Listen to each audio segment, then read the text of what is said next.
Hi friends, welcome to এসো শেখায় channel. আজকে আমরা ক্লাস 5 তোমাদের ইংরেজি যে সাপোর্ট ম্যাটেরিয়াল রয়েছে তার উইংস বইটির 53 পৃষ্ঠা অর্থাৎ 53 পৃষ্ঠার অ্যাক্টিভিটি 9 এবং অ্যাক্টিভিটি 10-এর উত্তরটা করব।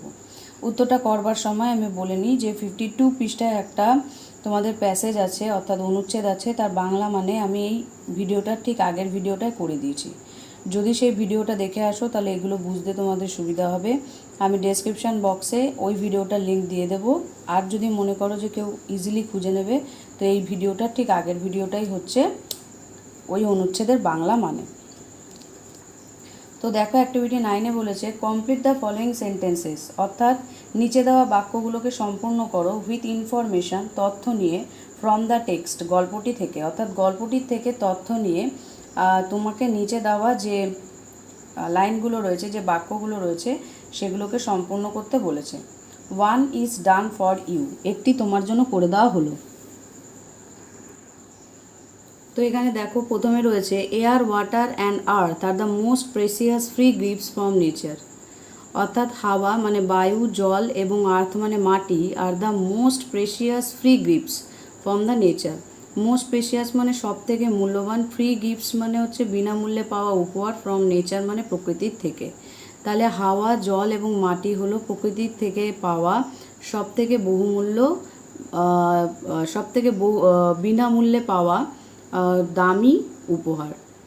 এবার রয়েছে উইদাউট দেয়ার হেল্প উই, গল্পটায় পড়লে তোমরা দেখতে পারবে এই লাইনটাই দেওয়া রয়েছে, উইদাউট দেয়ার হেল্প, তাদের সাহায্য ছাড়া, উই সেই লাইনটার মধ্যেই রয়েছে would not have lived on the earth, আমরা পৃথিবীতে বসবাস করতে পারবো না। তাহলে উড নট হ্যাভ লিভড, পারতাম না বসবাস করতে, অন দ্য আর্থ পৃথিবীতে, উইদাউট দেয়ার হেল্প উই, তাহলে কি তাদের সাহায্য ছাড়া আমরা পৃথিবীতে বসবাস করতে পারবো না বা পারতাম না। এরপরে রয়েছে উই গেট ওয়াটার ফ্রম, প্যাসেজে এখানে রয়েছে একদম প্রথম দিকে প্যাসেজটা পড়লে তোমরা দেখতে পারবে উই গেট ওয়াটার মানে আমরা জল পেয়ে থাকি, ফ্রম মানে থেকে, কি থেকে, এখানে প্যাসেজের মধ্যেই রয়েছে দেখবে river, springs, pools, lakes and from underground sources, অর্থাৎ নদী, স্প্রিং মানে ঝর্ণা, পুলস মানে পুকুর, লেক মানে হ্রদ বা জলাশয়, অ্যান্ড মানে এবং, ফ্রম মানে থেকে, আন্ডারগ্রাউন্ড সোর্সেস অর্থাৎ মাটির নিচের উৎস থেকে। তাহলে আমরা জল পেয়ে থাকি নদী, ঝর্ণা, পুকুর, হ্রদ এবং মাটির নিচের উৎস থেকে। তারপরে 4 নম্বরে রয়েছে 75% অফ দ্য আর্থ সারফেস, বইতে রয়েছে 2/3 অফ দ্য আর্থ সারফেস, ঠিক আছে, কিন্তু এখানে আমরা জানি যে 75% অফ দ্য আর্থ সারফেস অর্থাৎ পৃথিবীর উপরিভাগের 75% কি হয়ে রয়েছে, কভার্ড উইথ সি ওয়াটার, ঢাকা আছে সমুদ্রের জল দিয়ে। কি লিখবে এখানে, কভার্ড উইথ সি ওয়াটার অর্থাৎ ঢাকা আছে সমুদ্রের জল দিয়ে।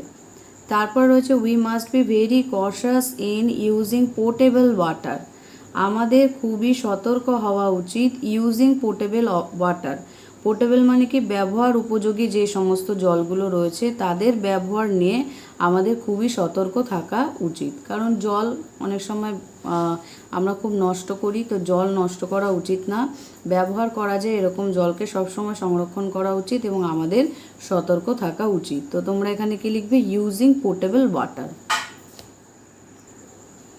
এরপরে আমরা অ্যাক্টিভিটি 10 করব। তো এসো বন্ধুরা দেখি কি বলছে যে রিড দ্য প্যাসেজ কেয়ারফুলি, অত্যন্ত যত্ন সহকারে বা খুব ভালোভাবে তোমরা অনুচ্ছেদটি পড়ো and answer the following questions, এবং নিচে দেওয়া যে প্রশ্নগুলি রয়েছে সেগুলোর উত্তর দাও। বলা হচ্ছে where do we get water from, where do you get water from, where do we get water from, ভালো করে শোনো, হোয়ার মানে কোথা থেকে, উই গেট আমরা পাই, ওয়াটার ফ্রম, ঠিক আছে, ফ্রম মানে থেকে, তাহলে কোথা থেকে আমরা জল পেয়ে থাকি। এক্ষুনি যদি আমি আগেরটায় করালাম যে কোথা থেকে আমরা জল পাই, এছাড়া অনুচ্ছেদটা পড়লে তোমরা দেখতে পারবে। তো আমরা এখানে লিখব উই গেট ওয়াটার ফ্রম, প্রথমে আমরা কি লিখব, উই গেট ওয়াটার ফ্রম, আমরা জল পেয়ে থাকি কোথা থেকে, রিভার্স অর্থাৎ নদী থেকে, স্প্রিংস ঝর্ণা থেকে, পুলস অর্থাৎ পুকুর থেকে, লেকস অর্থাৎ হ্রদ থেকে, অ্যান্ড ফ্রম আন্ডারগ্রাউন্ড সোর্সেস এবং মাটির নিচের উৎস থেকে। ঠিক আছে, তাহলে আমরা জল পেয়ে থাকি নদী, ঝর্ণা, পুকুর, লেক মানে হ্রদ এবং মাটির নিচের উৎস থেকে। তো তোমাকে যদি বলে where do we get water from, আমরা কোথা থেকে জল পাই, তুমি লিখবে we get water from rivers, springs, pools, lakes and from underground sources। পরের প্রশ্ন রয়েছে যে why is sea water not suitable for drinking। why মানে কেন, sea water মানে সমুদ্রের জল, not suitable, সুইটেবল মানে উপযোগী নয়, নট সুইটেবল মানে উপযোগী নয়, ফর ড্রিঙ্কিং পানের জন্য। তাহলে সমুদ্রের জল কেন পানের জন্য উপযোগী নয়, লিখবে বিকজ। বিকজ মানে কারণ।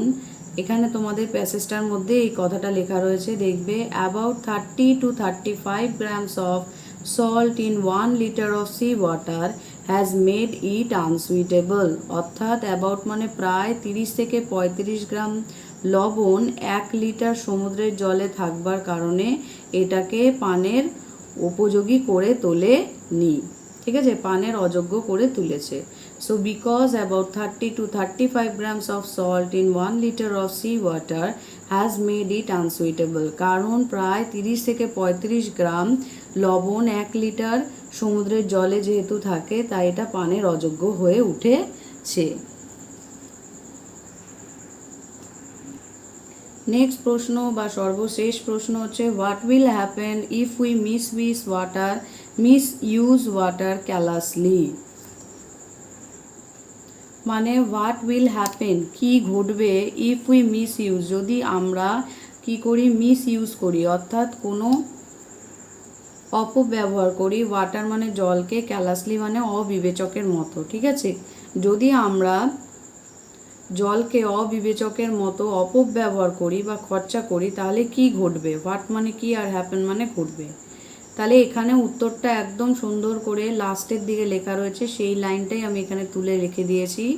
দেখো, ইন নিয়ার ফিউচার অর্থাৎ নিকট ভবিষ্যতে, many thickly populated cities, many মানে অনেক, thickly populated cities, thickly populated মানে ঘন বসতিপূর্ণ, সিটিস মানে শহরগুলি, আর গোয়িং টু ফেস মানে সম্মুখীন হবে extreme scarcity of portable water. Extreme মানে চরম, স্কারসিটি মানে অভাব, অফ পোর্টেবল ওয়াটার অর্থাৎ পানের উপযোগী বা ব্যবহার উপযোগী যে জলের যে অভাব সেটা দেখা দেবে।